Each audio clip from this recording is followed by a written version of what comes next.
And, you know, since the Premier League days, you go Roy Keane, Steven Gerrard for me, Frank Lampard, Terry. They had them leaders. Yeah.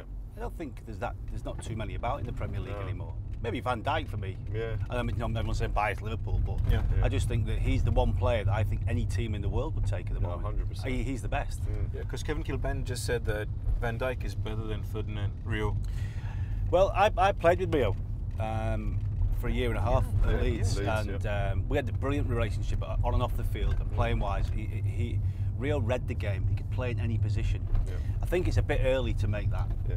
I think maybe you can say this is one of the best single seasons from a centre-half maybe ever. I agree. But in terms of longevity and trophies and things Correct. like that, we're going to have to wait before we make judgment. We are. I think the one thing that Van Dijk has better than Ferdinand, and Rio won't like me for saying this because he never does, is that he's probably stronger in the air. Yeah. And he'll probably score more goals over a season. Yeah. And I think he's not got as many as I thought he would get this season. Yeah. I think he could possibly see double figures off of Van Dijk at some point over his career. He's hit his straps a little bit over the last couple of weeks. He's got a few, but yeah, listen, with confidence and goals and stuff, sometimes as a centre back, I mean, it never happened to me, but you know yourself, if you go on a little bit of a roll, you get a goal. Next thing you know, next set piece you go up for. Yeah. I tell you what, I wouldn't want to mark Van Dijk on a set piece. Yeah. He's a colossus, isn't he? Yeah, when I'm at Anfield and they see the man, Yeah. he looks the part, Yeah. and he actually performs like a top player. He has this.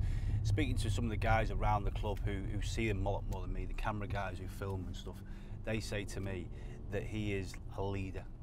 And every time there's an opportunity to bring people who work for the club into their environment, he's all for it. He's all about the team. He's all about everything. For me, he's the next captain. Yeah, 100%. You know, it's going to happen. You know, they've got some leaders there under Milner and Henderson at the moment, but wow. Because I played as a centre half as well, I tend to watch him a lot when he hasn't got the ball. For sure. And I've seen it so many times recently. He'll play the ball to his right and he'll turn to the left and he'll start yelling at someone over there. Yeah. He's constantly pointing and communicating. Well, he's just controlling things at the back. Rob, you know yourself playing centre back. You've got to communicate. You've got to talk, and the best ones do it easily. Yeah. You know, if you look at Liverpool over the years, Carragher wouldn't shut up, was he? He was. I could hear him. If I'm not at the game, I can hear him at home. he was that loud. He was the loudest player ever. But I tell you what, it worked. Yeah. Because if you're playing alongside him, you know you mess up once, he's going to be telling you, don't do that again. And you can see the same look in a different way to Jamie, maybe, and a different accent slightly. Yeah. You do a lot of the games for the younger groups at Liverpool. Is there any player right now that stands out for you from? Obviously, I was lucky to see Trent come through. The great thing about what I'd say that Liverpool are creating is, like, when Trent's not playing for the first team, he's down at the academy watching his players, and he stays for the whole game. It's not like he's coming for a bit and getting off. Yeah. You know, they're very united down there, and they love seeing young players coming into the first team. And the one thing I'd say that Klopp's brought into the club now is that he's brought in, like, the young lads can go and train with the first team more often than not, where they never used to.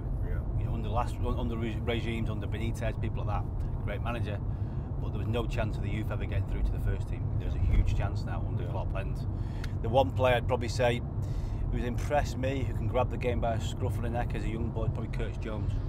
Young player.